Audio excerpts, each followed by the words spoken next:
కాలం లేదు మళ్ళీ తిరిగి మన పార్టీయే మళ్ళీ రాష్ట్రంలో కూడా గులాబీ జెండా ఎగిరేసేది ఖాయమనే మాట కూడా నేను మీకు విజ్ఞప్తి చేస్తా ఉన్నా. దేశ రాజకీయాలు మీరు ఒక్కసారి చూస్తే ఇవాళ బయటికి ఏం చెప్పినా మోడీ గారికి కానీ ఎన్డీఏకి కానీ 400 సీట్లు కాదు కదా 200-220 సీట్లు కూడా దాటే పరిస్థితి లేదు. కాంగ్రెస్ పార్టీకి కూడా ఇవాళ చూస్తా ఉంటే 150-200 మధ్యలోనే ఆగిపోయే పరిస్థితి ఉన్నది.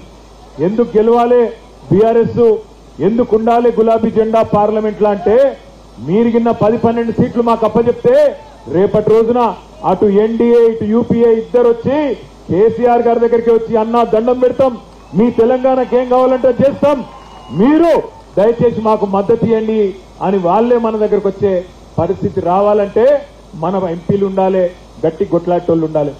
వాళ్ళ చేవెళ్ల పార్లమెంట్ పరిధిలో మిమ్మల్ని ఆలోచించమని కోరుతా ఉన్నా. నేను ఎవరెవరికి మధ్యన జరుగుతున్నది పోటీ. నిన్న మొన్నటిదాకా ఇక్కడ ఉండి నిన్న మొన్నటిదాకా మీరు గెలిపిస్తే గెలిచి నిన్న మొన్నటిదాకా కేసీఆర్ గారు అవకాశాలు ఇస్తే అవకాశాలు వాడుకొని మంత్రి పదవులు అనుభవించి ఎంపీ పదవులు అనుభవించి ఇచ్చిన ప్రతి అవకాశాన్ని మీ దయతో మీరేసిన ఓట్లతో ఏపించిన ఓట్లతో గెలిచిన వాళ్ళు ఈరోజు తల్లి పాలు దాగి రొమ్ము గుద్దినట్టు తల్లి లాంటి అమ్మకు ఇవాళ అమ్మ లాంటి పార్టీకి మోసం చేసిన రంజిత్ రెడ్డి పట్నం మహేందర్ రెడ్డికి బుద్ధి చెప్పాల్సిన బాధ్యత మనందరి మీద ఉన్నది. ఇవాళ పార్టీకి కొంత కష్టకాలం రాగానే అధికారం పోయిందో లేదో వెంటనే జారుకునే ఎవరైతే పిరికి పందలున్నారో తప్పకుండా వాళ్లకు బుద్ధి చెప్పాలి. బలహీన వర్గాలందరినీ 93 కులాల బలహీన వర్గాలను ఐక్యం చేసిన బాహుబలి మన అన్న కాసాని జ్ఞానేశ్వర్ అన్న. మొన్న చేవెళ్ల సభ నేను చూస్తా ఉంటే టీవీలో, ఆ రోజు మా స్వామి గౌడ్ అన్న ఒక మాట అన్నాడు, మేము జనాభాలో 85-90% ఉన్న మేము బలహీనులం ఎట్లయితాం, బలహీన వర్గాలం ఎట్లయితాం, రేపు మా దమ్మెందో చూపెడతాం చేవెళ్లలో అనే మాట మొన్న మన స్వామి గౌడ్ అన్న చెప్తా ఉంటే నేను చూసిన. నేను మిత్రులందరినీ ఒక్కటే కోరుతున్నా, ఇవాళ కొన్ని రాజకీయ పార్టీలు అంటాయి బలహీన వర్గాలకు అవకాశం ఇస్తే గెలువరేమో అనే అపవాదు పెట్టే ప్రయత్నం చేస్తారు. మరి ఇలా ఒక బలమైన నాయకుడు, బలహీన వర్గాల నాయకుడు కాదు, బలమైన నాయకుడు, బలహీన వర్గాలకు గొంతుకై నిలబడ్డ నాయకుడు చేవెళ్ల పార్లమెంటులో మీ ముందుకు కేసీఆర్ గారు పంపిస్తే కాసాని జ్ఞానేశ్వర్ గారు వచ్చిండ్రు.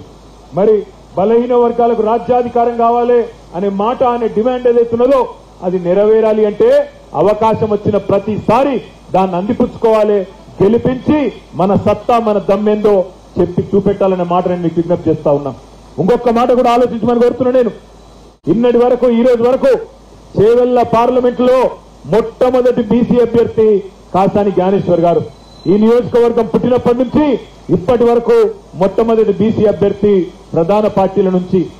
మీరు ఆనాడు మొట్టమొదటిసారి చేవెళ్ల పార్లమెంట్ లో జయపాల్ రెడ్డి గారికి అవకాశం ఇచ్చినారు, తర్వాత విశ్వేశ్వర రెడ్డిని గెలిపించినారు, తర్వాత మొన్న రంజిత్ రెడ్డిని గెలిపించినారు.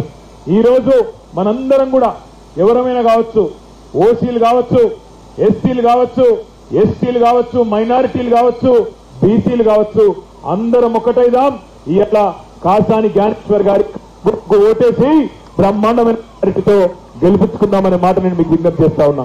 అంబులెన్స్ ఓనియండి తమ్మి, జరగండి సార్. అరే పడుతాం, అరే పైసా పడదాం.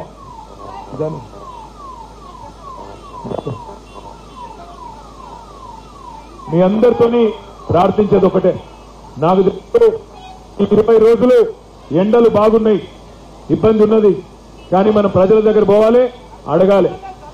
అరిచేతిలో వైకుంఠం చూపెట్టి అధికారంలోకి వచ్చిన కాంగ్రెస్ పార్టీ మాటలు ప్రజలకు గుర్తు చేయాలి, అడగాలి. రైతులని ఏమైంది, 2 లక్షల రుణమాఫీ అయిపోయిందా అని అడగాలి. 10,000 ఇస్తా,